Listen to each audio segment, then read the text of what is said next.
खुलुमबाय बड'लेण्ड निउज 24 नोंथांमोनखौ बरायबाय।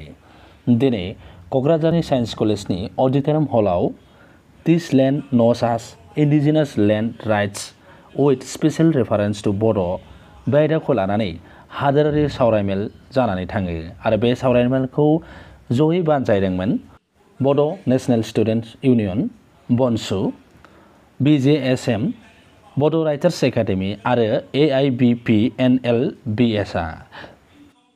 बे सावरायमेलाव गुबुन गुबुन आफाद दोलोफोरनि दैदेनगिरि, गागि समाज सिबियारि लोगोसे लिरगिरिफ्राबो बाहागो लानायखौ नुनो मोन्दोंमोन।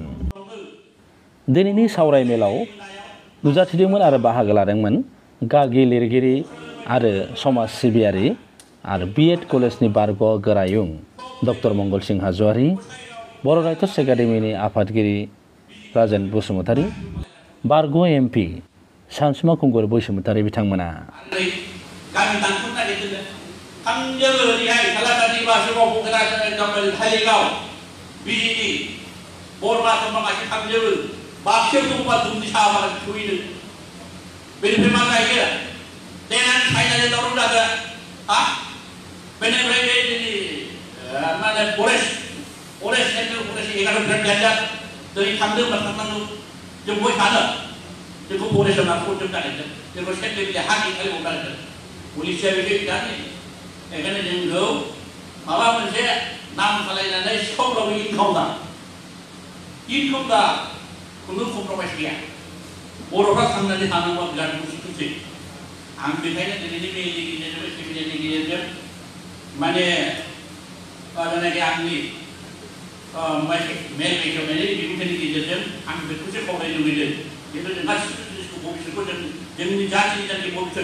बड'लेण्ड आलादा रायजोनि मुभमेन्ट खालायनायनि समायखिराखौ दिनै लानानै आं लुबैदों आरो बेवहाय नुनो हानाय गासै जोंनि बर'नि लिडारफोर खेबसे ज' जादों, खेबसे ज' जानानै लास्ट एन्ड फाइनाल संग्राम खालायनो बयबो आवगायबोदों।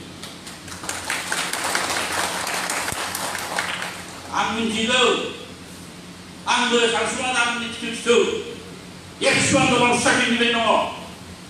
एक्सुखौ जों जौगानाय नेशनेल इन्टारनेशनेल लेभेलाव लाङा, जोंनि बेस्ट मानसिया लांदों आं मिथिगौ।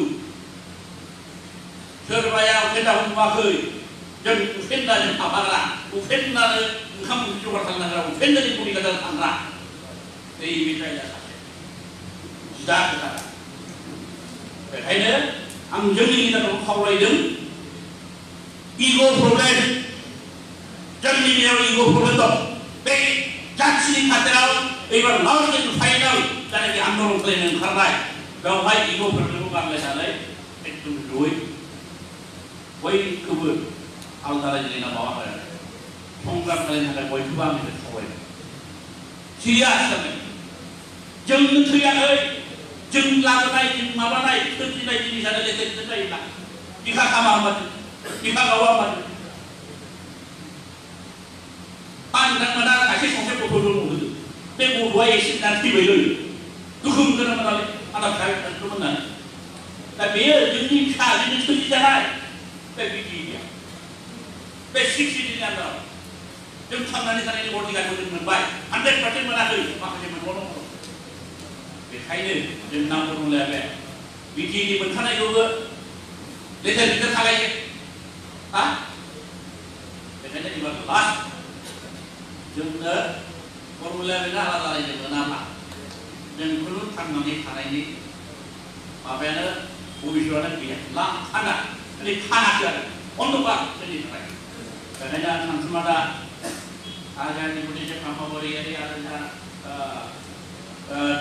जोंहा मंगलसिं हाज'वारि दङ, गोबांथार अखाय दङ, आबुजामोन दङ, आब' पालसारनि नार्जारिमोन दङ, गोबांथार जोंनि सेनियर वार्डारबो बाहायनो जमा जादों।